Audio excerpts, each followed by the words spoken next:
Bagaimana menghadapi orang tua yang amat keras memikirkan dunia dan memusingkan bicara dunia terus. Quran surah ke-16 ayat 125. Quran surah ke-16 An-Nahl ayat 125. Ini bagian terakhir. Ud'u ila sabili rabbika bil hikmah wal mau'izatil hasanah wajadilhum billati hiya ahsan. Jika ada orang yang belum paham tentang tuntunan agama, dipahamkan. Jangan dimarahi, jangan dicela. Bagaimana cara mengajaknya? Saya tutup. Kata Quran pertama dengan hikmah. Hikmah itu maknanya 3. 1, puncak pengetahuan. 2, kesesuaian perkataan dan perbuatan. 3, kata-kata dan sikap yang lembut dan bijak. Puncak pengetahuan, kesesuaian perkataan dan perbuatan.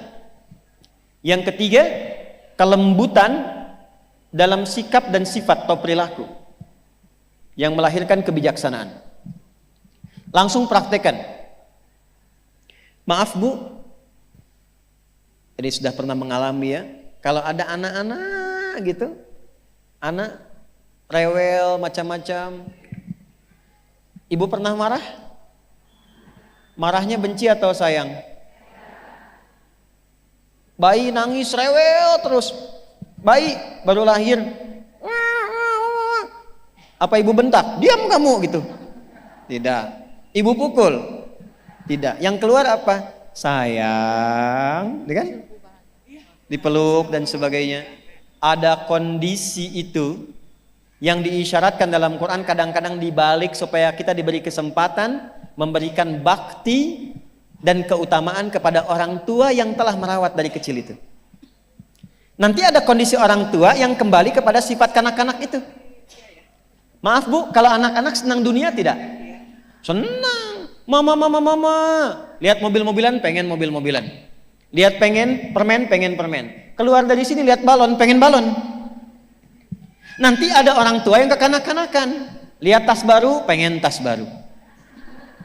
Ya, lihat ini butuh juga, kadang enggak tapi pengen. Seperti halnya dulu orang tua kepada anak tidak pernah membentak, memukul dan sebagainya, maka balikan itu dengan hikmah. Datang pada orang tua. Caranya bagaimana? Puji dulu, ucapkan terima kasih dulu, praktekkan Quran surah ke-46 ayat 15. Masya Allah, rasanya tidak ada deh di muka bumi ini yang paling aku sayang kecuali mama. Terima kasih sudah membimbing, melahirkan, merawat, menyayangi. Sambil dipeluk, sambil dipijitin. Mah, tolong doakan ya, aku jadi anak yang soleh. Itu melembutkan dulu hatinya. Lembutkan hatinya dulu.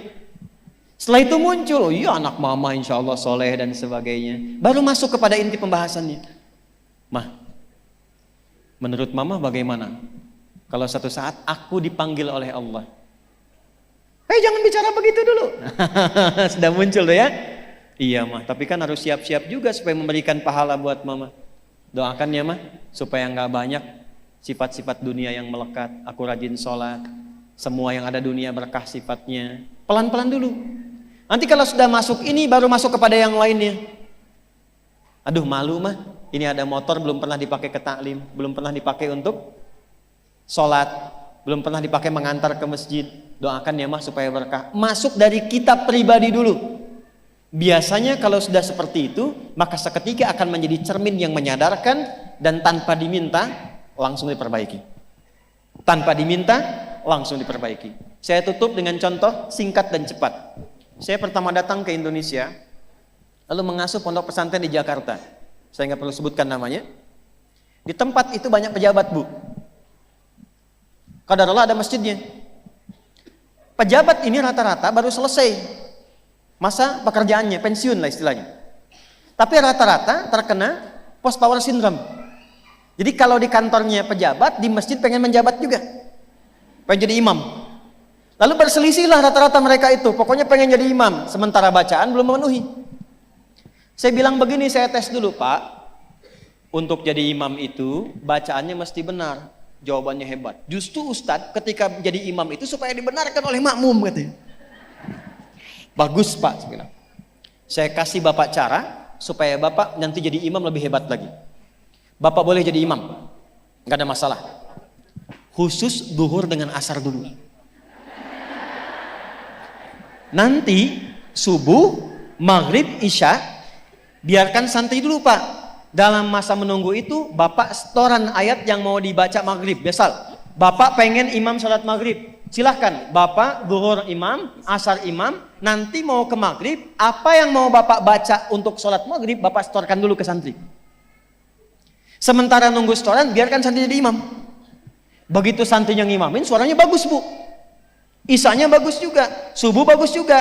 Besoknya saya bilang lagi, Pak silahkan maghrib imamin. Gak usah Ustadz, itu aja yang udah ada. Setelah mereka ada lebih bagus, ada lebih enak, kita naikin. Pak, jadwal isya ya, nggak usah Ustadz. Enggak, Bapak udah bagus bacaannya.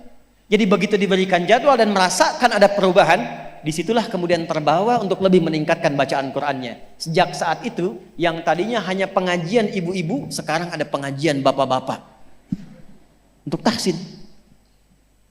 Terakhir, bacakan doa Nabi Musa saat datang kepada Fir'aun. Jangan lihat Fir'aunnya, jangan lihat lihat sifat kerasnya. Fir'aun tuh begini Bu, sifat kerasnya. Saya nggak suka tuh dengan model rambutnya. Pisahkan kepala dari badannya. Bukan suruh cukur.